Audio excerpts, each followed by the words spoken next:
சக்தி எல்லாம் நான் வரையில டவுசர் போட்டுக்க அலைஞ்சிக்கு இருந்தான். கம்பெனிய அவன் என்னன்னு பாப்பான், அவன் என்ன நினைக்கிறானே யாருக்கும் தெரிய மாட்டேங்குது. சொத்து வேண்டான்னு 100 தரம் சொல்லிவிட்டான். இதோட அவனுக்கு 60, இவனுக்கு 60, பொங்கலுக்கு மட்டும் 20.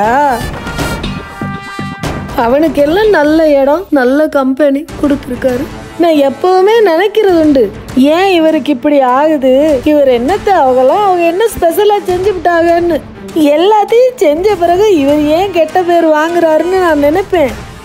சொல்ல மாட்டேன், ஏன்னா உங்களுக்கு பிடிக்காது. சரி, அண்ணன் தம்பிக்குள்ள எதுக்கு பிரிவினை உண்டாக்கணும்னு நான் அப்படியே பழகி. ஆனா இது சத்தியமா இது என்னால தாங்க முடியலைங்க. சரி, எல்லாத்தையுமே விட்டுருங்க. சொத்தை பிரிக்கணும். அவங்க செஞ்ச உழைப்புக்கு அவங்களுக்கு உரிமையானது கிடைக்கணும்னு மணி கட்டினது யாருங்க இந்த வீட்டுல? சொல்லுங்க, என் முகரைய பார்த்து சொல்லுங்க, யாரு சொன்னது? என்ன நான் சொல்லி கொடுத்து நீங்க சொன்னீங்களா? உங்களுக்கே தோணித்தானே நீங்க சொல்லியிருக்கீங்க. அது கூட யோசிக்கல இல்ல அவரு. பிடிச்சவங்களுக்கு கொடுக்க வேண்டியதுதான். ஆனா அதுக்குள்ள ஒரு அடிப்படை நியாயம் இருந்தா யாரும் எதுவும் பேச மாட்டாங்க. எங்க 3 பேரையும் அவர் வித்தியாசமாலாம் பார்க்க மாட்டாரு. சரியா? நான் பேச மாட்டேன்னு சொன்னேன். என் வாய்தான். நான் நின்னுக்கு இப்ப இவ்வளவு நேரம் சொல்லியிருக்கேன், ஒரு பொட்டு கூட உண்மை கிடையாதா நான் பேசுறதுல? சொல்லுங்க, உண்மையை சொல்லுங்க.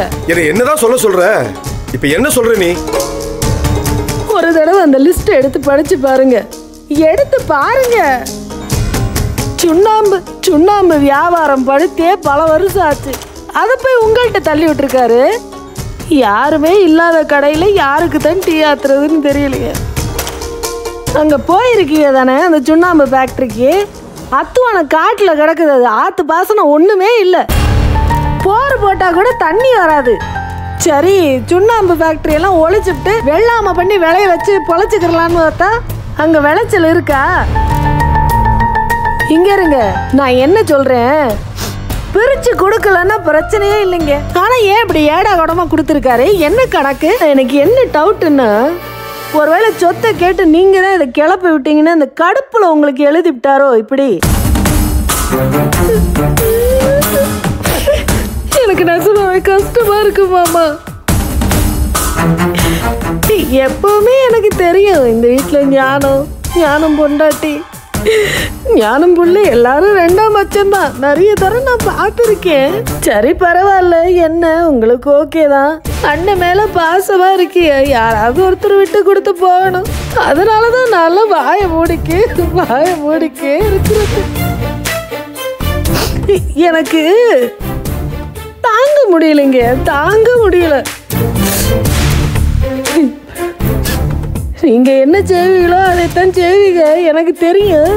ஆனா கேட்டீங்கல்ல, அதனால தான் சொன்னேன், வேற என்ன. நான் வாங்கிட்டு வந்து வர அப்படி புருஷனுக்கும் புரியாது, பிள்ளைக்கும் தெரியாது. சரி, நான் போறேன். போய் நான் கீழே படுத்துக்கிறேன். நான் இந்த பாயை எடுக்கத்தான் வந்தேன். தேவையில்லாம இவ்வளவு நேரம் உட்காந்து பேசக்கூடாதுன்னு நினைக்கிறேன், முடியுது இல்லை. நான் இங்கே இருந்தா புலம்பி பிறகு உங்களுக்கு எனக்கு சண்டை தான் வரும். இந்த சுண்ணாம்பு ஃபேக்டரியை வச்சு எப்படி பொழைக்கிறதுன்னு பார்ப்போம். சுண்ணாம்பு விற்கையில் வெத்தலையில தடவி வித்துக்கிறலாம். வாங்க, வெத்தலை கட்டை வாங்கி வந்துருங்க, கடையாக போய் போட்டுவிட்டு வருவோம்.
இல்லை, சொத்தெழுதி கொடுத்துருக்காரு.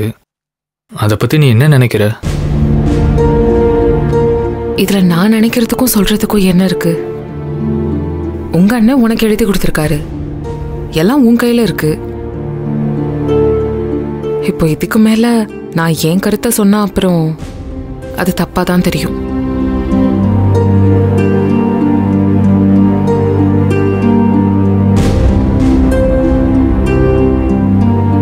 இங்கே பாரு, இப்போ நான் நமக்கான விஷயத்தை பற்றி பேசுகிறேன். அதில் உனக்கு என்ன தோணுதோ அதை சொல்லலாம்ல. சக்தி, ஒரு மனுஷனுக்கு ஒன்று தான் மேலே நம்பிக்கை இருக்கணும், இல்லை சொத்து மேலே நம்பிக்கை இருக்கணும். இப்படி ரெண்டுமே இல்லாமல் அது சரியா இது சரியான்னு யோசிச்சுட்டே இருந்தா காலம் முடிஞ்சு போயிடும். நீயே யோசி, உனக்கு என்ன தோணுதோ அதை செய். ஆனா என்ன கேட்டா இவ்வளோ அவமானப்படுத்தினவரோட சொத்தெல்லாம் நமக்கு தேவையில்லைன்னு சொல்லுவேன். தூக்கி மூஞ்சில விட்டெறிஞ்சிட்டு நாம தன்மானத்தோட வாழலான்னு தான் சொல்லுவேன். ஆனா அது உனக்கு அடமெண்டா தான் தெரியும். ஸோ நீயே யோசிச்சு நீயே நல்ல ஒரு முடிவாயிடு.